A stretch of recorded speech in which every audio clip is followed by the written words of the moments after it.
clearance find with vintage grace. We gave her hair a modern face. No widow's peak, no bun in sight. This girl's gone modern, clean and bright. Welcome back, friends. In this video, we're giving the Ida B. Wells historical tribute Barbie a respectful but radical makeover. While I truly admire the detail in her original clothing, that's actually what drew me to her, I had other plans for both the outfit and the doll. I'm saving her beautifully crafted dress for a future witchy project come fall, and today we're focusing on giving this doll a modern restyle. I removed the small amount of textured hair that she came with and reroot her with sleek, straight 9-inch black nylon hair. Getting the fullness right is tricky since we're swapping texture for straight strands, but after a lot of decisions and some experimenting, we find a look we love. Off camera, I did end up giving her a sleek bob. It just fit her vibe better. On screen, I've just finished shaving all of that sad amount of natural textured hair. While I understand that that is realistic for some people, if you had the option, why not have more? And we definitely have the option to have more, so there will. More, more, more. Now that her head is all shaved, we're ready to remove it from the body. You do this in either order. I find it easier to shave the head when it's still attached to the body, when I can remember to do it in that order. Now that she's sat for about a minute, we're ready to remove the head.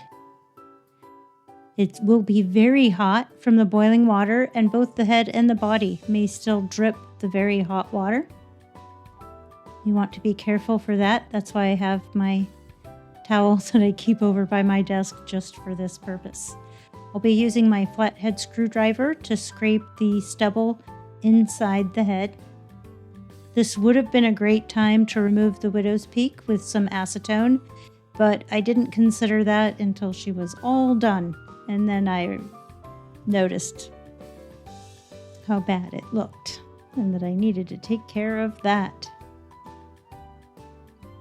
Just by carefully working the flat side of the screwdriver, scraping against the plugs with the head nice and soft from the hot water, will make this an easy job. Since she has a fraction of the amount of holes for her rooting pattern than what we want, I'll go ahead and explain to you a little now what my process will be. I start with the hairline, as I always do. She has a perfect hairline. There's no need to mess with that. But what I did notice is that there's about half as many rows as there should be, and that in those rows, the holes are too far apart. So I add holes between, every other hole. I add additional holes. And then every other row, I'm adding a row between each of the rows. And then as it's done, I just plug in hair where it looks like it needs it. Hold it up, and if I feel like I'm seeing too much scalp in an area, add 2 or 3 plugs there. All right, now that I've scraped all of the plugs inside the head, we're ready to use our pliers to grab those out. I like using these ones that I got from Doll Planet, since they open only at the end. They're hinged close to the end of the pliers. They make it really easy to grab out. I've tried using tweezers, but they weren't really strong enough, making it kind of frustrating.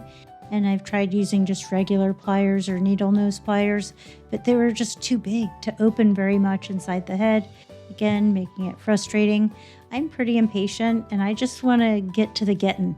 So once I get out all the big chunks and as much as I can in the first minute or so, then I use water to flush the rest of it out of the head.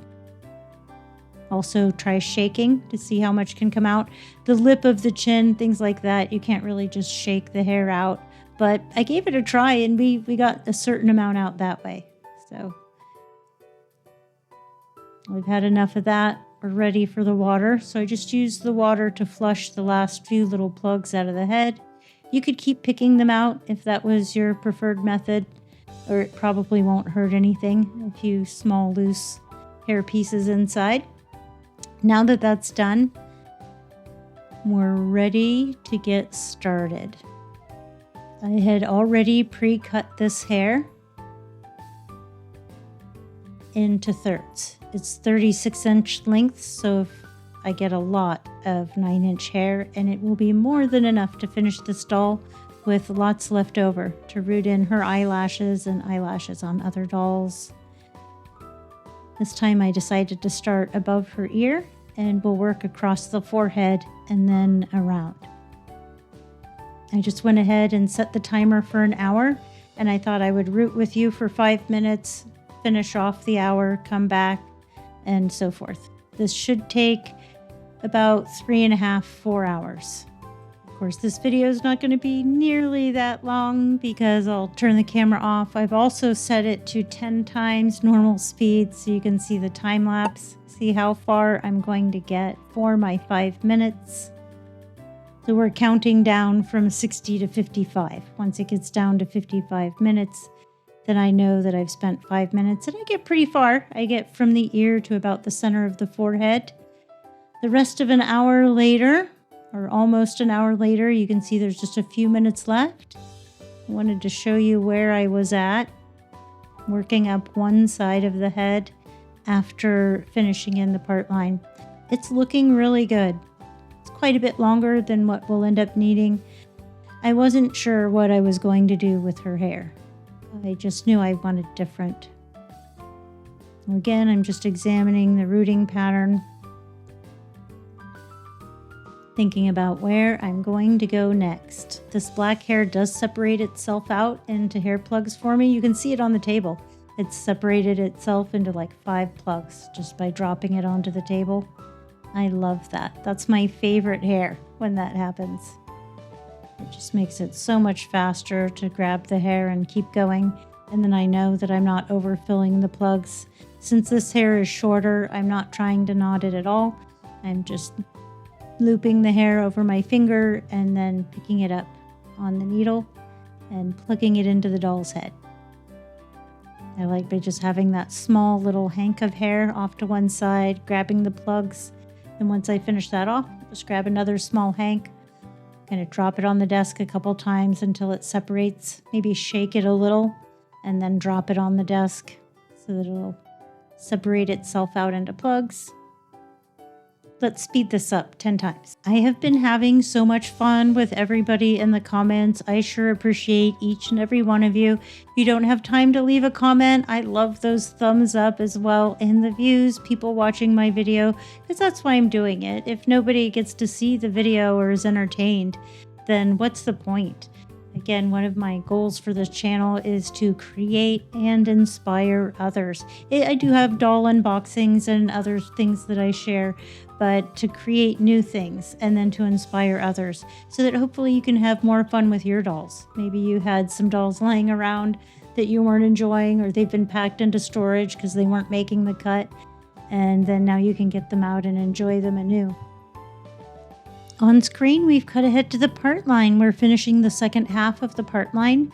I like to do the first half of the part line early on, work up to that side of the part line, push it over so that then that half of the doll head or that section is done, then work up to where I'm at now. And then I'm just finishing the second half of the part line, which I know needs to then go, say, all left or something like that. In this case, they're all going to the right, because I'd pushed the part line over to the left that I had existing. And then this doll will be almost done. I give her a final look-see, fill in any plugs where they need it. But for the purposes of this video, she's done. She's not a relic on the shelf. She found new style, a brand new self. With bobbed hair and cowboy boots, this doll's now rocking modern roots. Thanks so much for watching this transformation. I had so much fun giving this historical tribute doll a modern update while still appreciating the beautiful craftsmanship that she originally came with. I'd love to hear what you think of her new look. Would you have kept the long hair, or do you love the bob like I do? You didn't get to see the long hair, so I know that's a rough question. And how do you feel about giving tribute dolls a second life through customizing? I actually have a duplicate, so I still have this doll in box with her original Ida B. Wells look.